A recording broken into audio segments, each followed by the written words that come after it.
इस कहानी की शुरुआत बिहार के एक छोटे से गांव से होती है, जहां आज भी बेटी का जन्म लोगों की नज़र में किसी अपशकुन से कम नहीं माना जाता। गांव बड़ा नहीं था, ज्यादातर लोग अपनी रोजी रोटी चौधरी अमरजीत के ईंट भट्ठे पर मजदूरी करके कमाते थे। उसी भट्ठे पर धनराज नाम का एक व्यक्ति भी काम करता था, लगभग 45 वर्ष का, अकेला और अब तक अविवाहित। उसने तो कई साल पहले ही यह उम्मीद छोड़ दी थी कि वह कभी विवाह कर पाएगा। लेकिन एक दिन गांव का पंडित उसके लिए एक लड़की का रिश्ता लेकर आता है। भंवरी, उम्र लगभग 22 वर्ष, देखने में सीधी सादी, परंतु पूरे गांव की नज़रों में अशुभ मानी गई। कारण भी अजीब था, उसकी अब तक 3 बार शादी तय हुई और हर बार दूल्हा मृत्यु के मुंह में चला गया। एक तो मंडप में ही गिरकर मर गया, दूसरा रिश्ता बनने से पहले ही टूट गया और तीसरे दूल्हे की तो शादी वाले दिन घोड़े से गिरकर जान चली गई। इसी वजह से लोग भंवरी को मनहूस समझने लगे। भंवरी की शादी में 5 ऐसे लोग मौजूद थे जिनसे पूरी कहानी की गहरी परतें जुड़ी थीं। पहला, गांव का सबसे बड़ा जमींदार चौधरी अमरजीत। दूसरा, उसका प्रबंधक सुदर्शन, जो पहले मजदूर था पर अब मजदूरों से जोर जबरदस्ती करके वसूली करने वाला उसका खास गुंडा बन चुका था। तीसरा, गांव का पंडित देवनाथ, जो धर्म के नाम पर ढोंग करता, तंत्र मंत्र के बहाने लोगों को डराता और औरतों का शोषण करने से भी पीछे नहीं हटता। चौथा, गांव का दुकानदार नितिन, जो उधार तो देता था पर उसके बदले औरतों पर नीची नजर रखता था। और पांचवा, गांव का झोलाछाप डॉक्टर डॉ हरिपाल, जिसे लोग भगवान का रूप मानते थे, जबकि हकीकत में वह इंसानियत का सबसे बड़ा अपराधी था। शादी में अमरजीत के 2 छोटे भाई भी आए थे, दीपक और गोपाल। दोनों इस बात से नाराज थे कि इतना सुंदर और जवान लड़की का विवाह एक उम्रदराज मजदूर से क्यों होने दिया गया। ये दोनों भाई गांव के बदनाम किस्म के लोग थे और शायद ही कोई ऐसी लड़की रही हो जिस पर उनकी गंदी नजर न पड़ी हो। शादी वाले दिन जब पूरा गांव दावत में मस्त था, उसी रात एक ऐसी घटना घटी जिसने आने वाले समय में सबका जीवन उलटने वाला था। अमरजीत के दोनों भाई दीपक और गोपाल गांव की मानसिक रूप से अस्थिर लड़की बसंती को बहला फुसलाकर जंगल की ओर ले गए। वहां उन्होंने इंसानियत की सारी सीमाएं लांघ दीं और फिर इस डर से कि बसंती कहीं किसी को सच्चाई न बता दे, उन्होंने उसे निर्दयता से मौत के घाट उतार दिया और उसकी लाश नदी में फेंक दी। उन्हें पूरा विश्वास था कि यह मामला भी पहले की तरह चुपचाप दब जाएगा। और अगर आपको रहस्य और अंधेरे मोड़ों से भरी ऐसी कहानियां पसंद आती है तो वीडियो को लाइक और चैनल को सब्सक्राइब करना न भूलें। कहानी आगे बढ़ती है, पर उन्हें यह बिल्कुल अंदाजा नहीं था कि इस बार उनकी एक छोटी सी भूल ऐसा तूफान खड़ा कर देगी जिससे बच पाना लगभग असंभव होने वाला है। लेकिन इस बार मामला केवल गंदे कर्मों तक सीमित नहीं था। इस बार तो एक निर्दोष लड़की की हत्या हुई थी। पूरे गांव में खामोशी छा गई थी और सब जानते थे कि इंस्पेक्टर शेखर की चौधरी अमरजीत से पुरानी रंजिश थी। अगले ही दिन चौधरी अमरजीत अपने भाइयों दीपक और गोपाल को पश्चाताप कराने मंदिर ले गया। पर जैसे ही वे मंदिर की सीढ़ियां चढ़ रहे थे, अचानक इंस्पेक्टर शेखर अपनी टीम के साथ वहां पहुंच गया। उसने पूरे गांव के सामने दोनों भाइयों को पकड़ लिया और जब अमरजीत बीच बचाव करने आगे बढ़ा तो इंस्पेक्टर ने गुस्से में उसके गाल पर ऐसा थप्पड़ मारा कि मंदिर की दीवारें तक गूंज उठीं। शेखर ने दहाड़ते हुए कहा, अगर हिम्मत है तो कराओ अपने भाइयों की जमानत। इस बार कानून की पकड़ से कोई नहीं छूटेगा। हालांकि उसके पास सीधे सबूत नहीं थे, पर उसे पूरा विश्वास था कि डीएनए जांच सब कुछ उगलवा देगी।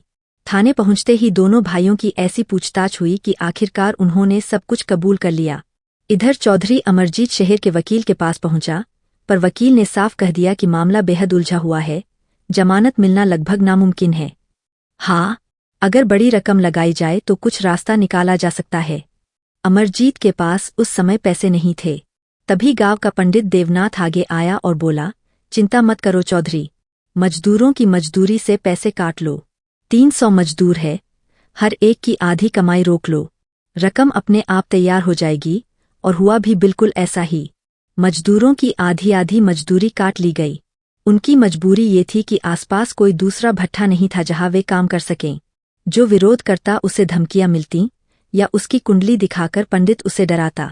धीरे धीरे मजदूरों की हालत बद से बदतर होती चली गई।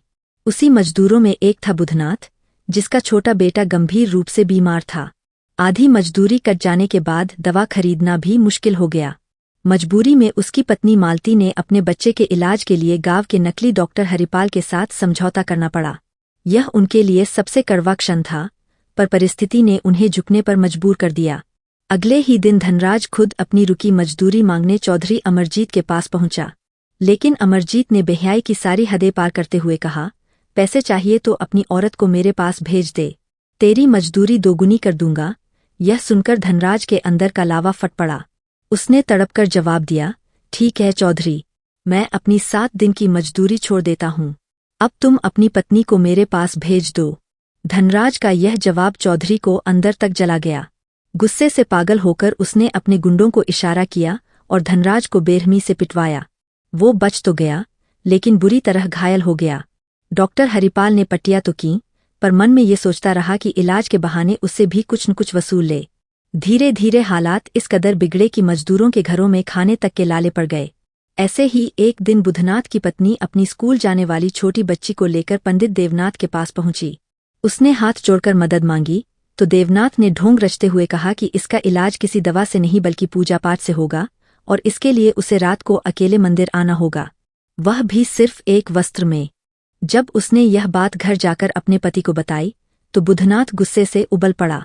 उसने कहा, अगर पूजा से बीमारी ठीक होती तो दुनिया में डॉक्टरों की जरूरत ही नहीं पड़ती। इस पंडित के दिमाग में जो गंदगी चल रही है, मैं सब समझता हूँ। किसी भी हालत में इस ढकोसले में नहीं पड़ना। बच्चा अपना आप ठीक हो जाएगा। उस रात पंडित मंदिर में देर तक उसका इंतजार करता रहा, पर वह नहीं आई।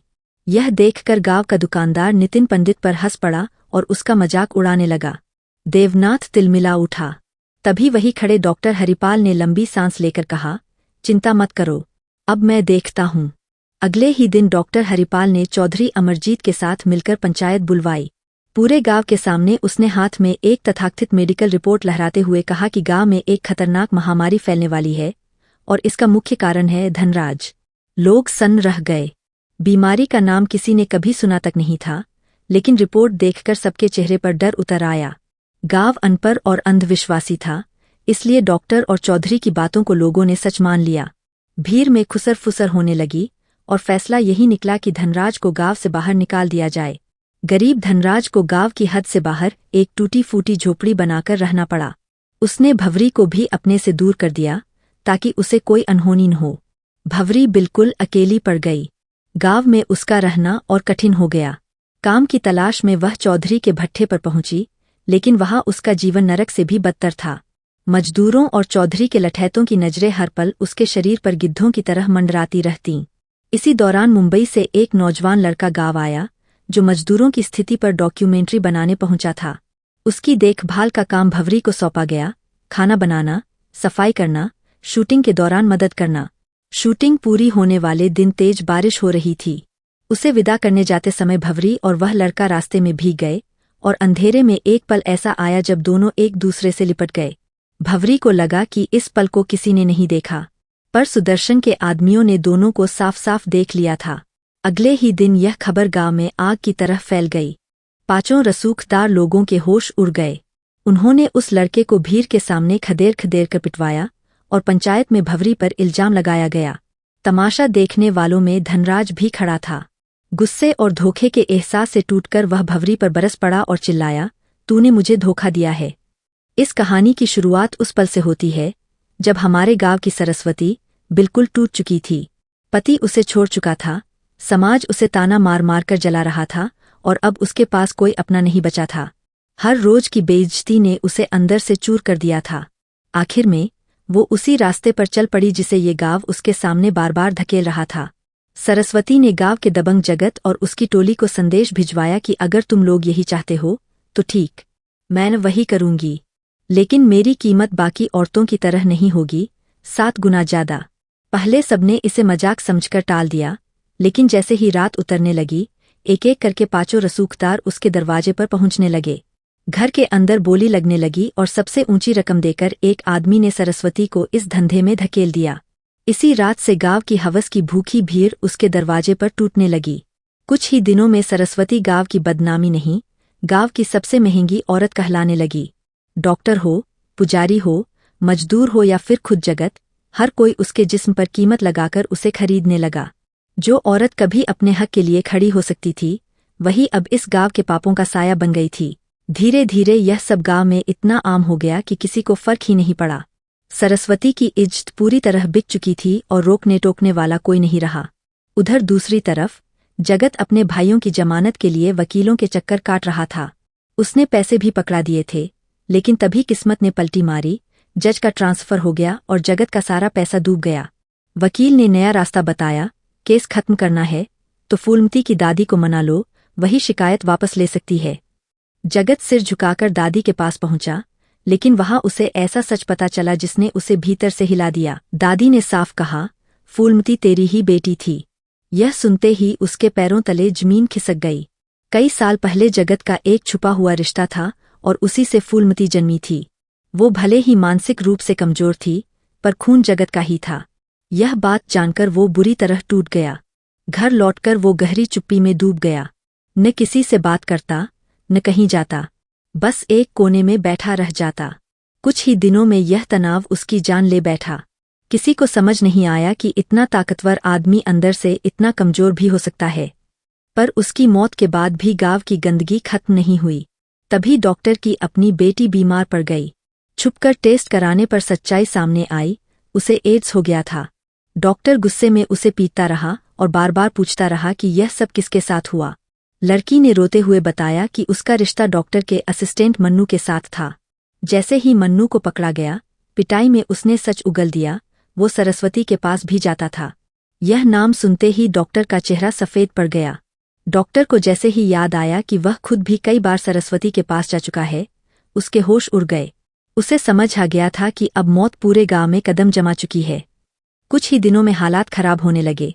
किसी के शरीर में कमजोरी, किसी के भीतर अजीब सी बीमारी, और धीरे धीरे मौतों का ऐसा सिलसिला शुरू हुआ जिसने पूरे इलाके को दहशत में डाल दिया।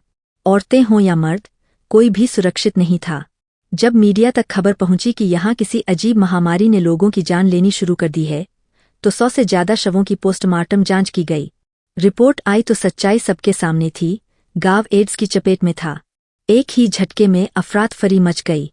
लोग घबराए हुए थे कि आखिर इसकी जड़ कहाँ है, दोष किसे दें।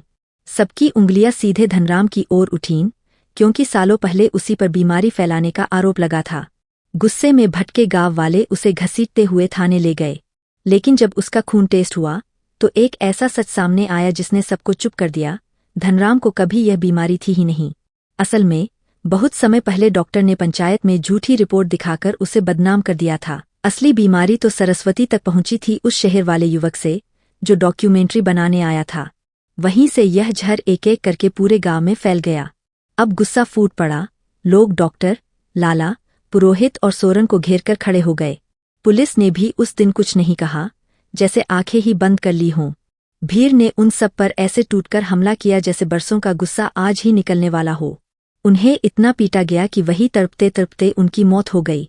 दूसरी तरफ जब धनराम को पता चला कि सरस्वती भी उसी बीमारी से हार चुकी है, तो वह उसे आखिरी बार देखने पहुंचा। लेकिन तब तक उसका शरीर ठंडा पड़ चुका था।